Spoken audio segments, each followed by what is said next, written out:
Assalamualaikum warahmatullahi wabarakatuh. Sobat perlindungan tanaman yang berbahagia. Kali ini kita akan membahas tentang elemen dasar perlindungan tanaman.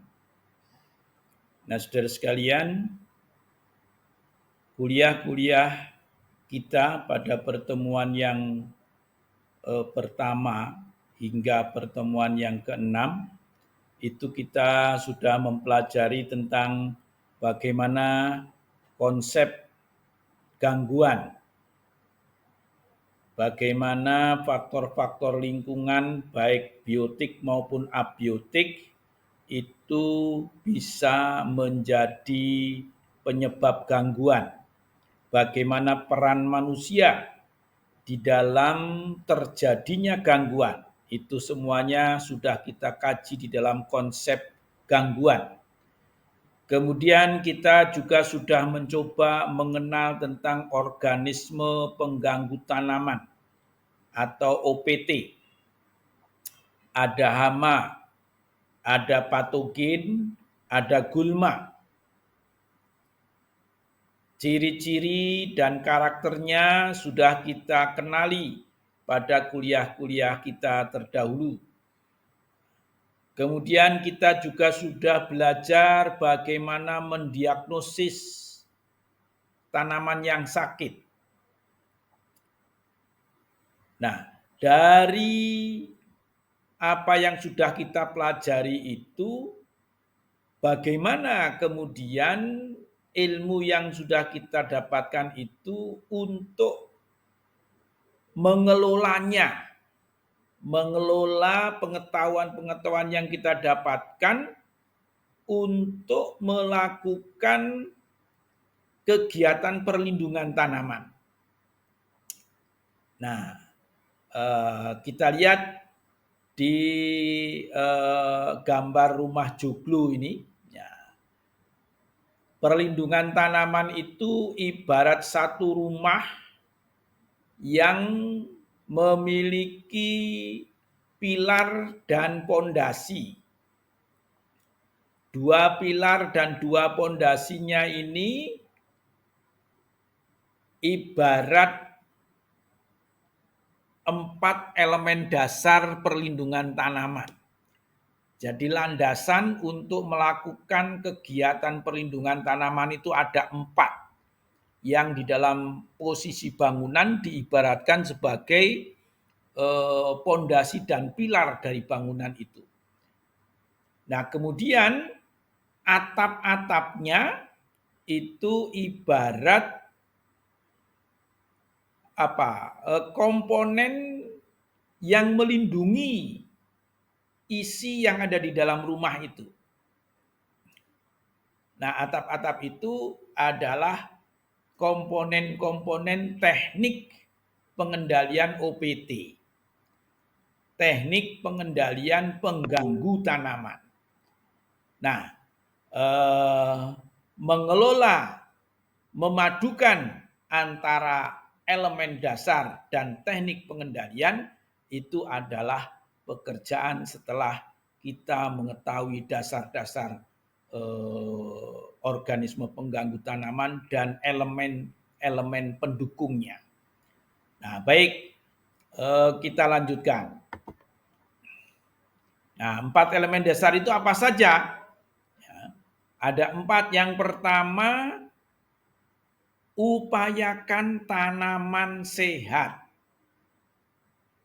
Jadi di dalam perlindungan tanaman, upaya untuk membuat tanaman sehat itu menjadi pijakan. Kemudian yang kedua, melakukan pengamatan secara periodik. Nah, yang salah kaprah di masyarakat itu yang dilakukan bukan pengamatan yang periodik, tetapi yang dilakukan adalah penyemprotan yang periodik. Ya, pengendalian dengan kimia itu sudah dijadwalkan seminggu sekali, 3 hari sekali, dan seterusnya. Ini penyemprotan pestisida secara periodik. Nah, ini yang itu bagian dari teknik pengendalian. Tapi dasarnya yang seharusnya adalah pengamatannya yang periodik. Nah, ini yang terlewat dilakukan oleh petani kita.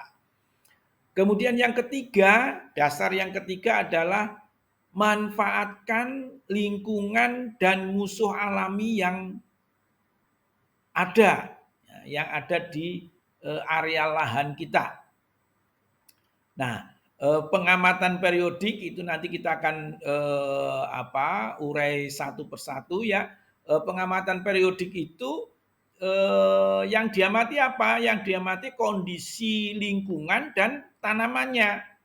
Nah, kondisi lingkungan yang jadi fokus di pengamatan periodik ini lingkungan-lingkungan musuh alaminya, keberadaan musuh alaminya, kemudian kondisi tanamannya. Nah, kondisi tanaman ini melihat sejauh mana tanaman itu dalam keadaan sehat atau tidak. Ya, ada kurang apa? Misalnya kurang airnya kah, kurang pemupukannya kah, itu akan bisa diidentifikasi pada elemen yang kedua pengamatan periodik itu. Nah, ketika dalam pengamatan periodik itu ada potensi musuh alami dan hama yang mungkin direkayasa di dalam teknik perlindungan tanaman itu, nah itu di langkah ketiga memanfaatkan lingkungan dan musuh alami. Kemudian yang elemen yang keempat adalah petani menjadi petani yang ahli. Nah, ini 4 elemen dasar. Nah, lalu satu demi satu kita coba diskusikan, ya, kita bahas. Nah, pertama bagaimana mengupayakan tanaman itu sehat. Nah, kita mengenal di dalam dasar agronomi itu ada panca usaha tani. Ada 5 hal yang harus dilakukan agar bercocok tanamnya menghasilkan produksi yang bagus. Nah, yang pertama adalah pengolahan lahan. Nah, lahannya diolah, lahannya dibersihkan, dilakukan pengolahan, diberikan mengatur tingkat keasamannya. Nah, jika dilihat tanahnya bajek dan pH-nya rendah, maka harus ditingkatkan dengan memberikan dolomit. Kemudian gulma-gulmanya dibersihkan. Nah, ini pengolahan lahan. Dilakukan rotari, digemburkan, dibuat bedeng-bedengan. Nah, ini sesuai dengan kebutuhan tanamannya. Pengolahan lahan itu sesuai dengan kebutuhan tanamannya. Nah, yang perlu diperhatikan, mengolah lahan itu secukupnya.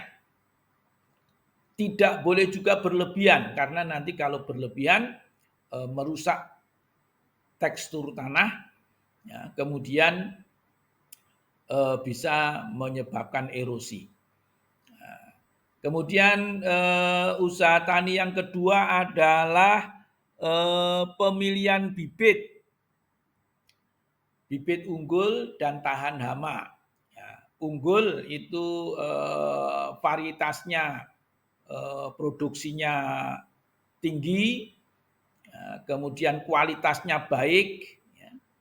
Produksinya tinggi tapi kualitasnya jelek, misalnya tidak enak dimakan, ya nggak laku dijual. Ya, maka kualitasnya bagus, kuantitasnya tinggi, kualitasnya bagus. Ya, kemudian tahan terhadap hama atau penyakit tanaman. Nah, ini varietas unggul, bibit unggul. Kemudian yang ketiga, pengaturan irigasi. Nah, irigasi harus diatur sesuai dengan kebutuhan tanaman. Nah, ada tanaman yang butuh air tergenang, misalnya padi. padi itu pada fase-fase tertentu butuh air yang menggenang.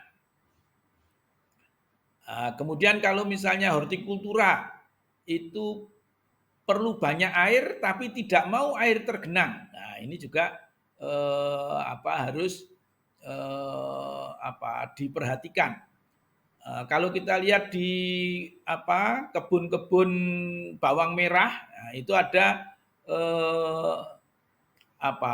gulutannya agak tinggi, kemudian ada parit-parit yang selalu berisi air.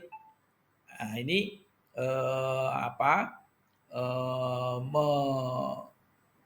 mengatur irigasi dan sekaligus mengkondisikan mikroklimatnya. Kemudian yang keempat, penggunaan pupuk yang berimbang. Nah, ini jadi pemupukan harus diperhatikan kebutuhannya. Ya. Pupuk makro dan pupuk mikro. Ya.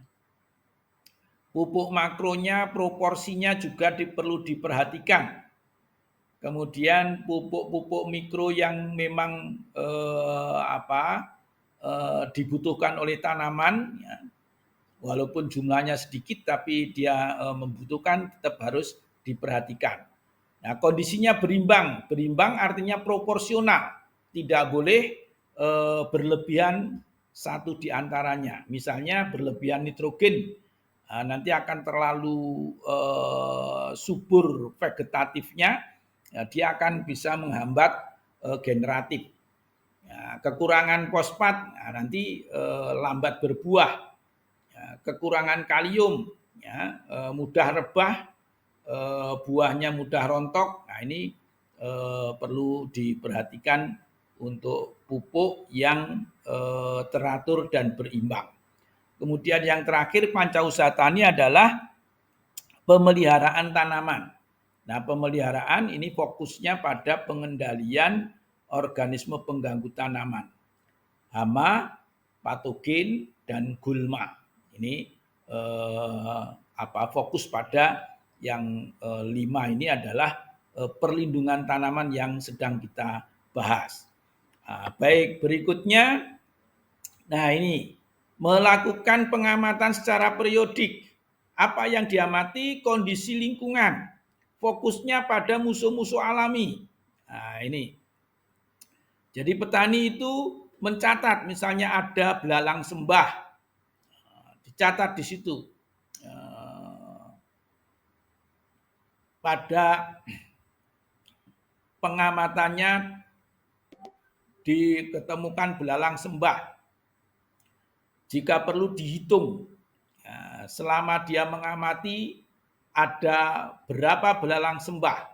Ini bisa untuk memprediksi bahwa populasinya di situ banyak belalang sembah. Kemudian capung, adakah capung di daerah itu? Jangkrik. Kemudian barangkali diketemukan walang sangit atau ulat yang diserang oleh musuh alami. Nah, ini satu contoh, ada ulat hijau ini, kemudian di atasnya ditumbuhi telur-telur, ya, diletakkan telur. Ini musuh alaminya ulat. Nah, ada misalnya walang sangit yang mati kemudian terselimuti oleh seperti tepung. Nah, ini dia walang sangit yang terserang penyakit jamur penyakitnya. Nah, ini diamati dan kalau perlu diambil dan diproses di rumah, ya. Kalau ada yang terkena patogen begini ini bisa dijadikan sumber inokulum, sumber penularan. Bisa dipakai untuk kegiatan pengendalian hayati. Ya, memanfaatkan musuh alami untuk pengendalian, itu pengendalian hayati. Kemudian kondisi yang diamati secara periodik itu adalah kondisi tanaman, bagaimana kesehatannya, kurang apa tidak pengairannya, pertumbuhannya bagaimana. Nah ini diamati secara periodik yang nanti kemudian dimanfaatkan pada langkah ketiga ini. Manfaatkan lingkungan dan musuh alami. Nah, lingkungan itu kondisi habitatnya seperti apa bisa dimanipulasi dengan pengetahuan dasar-dasar pengetahuan yang dimiliki, bisa dilakukan manipulasi habitat untuk menekan terjadinya gangguan.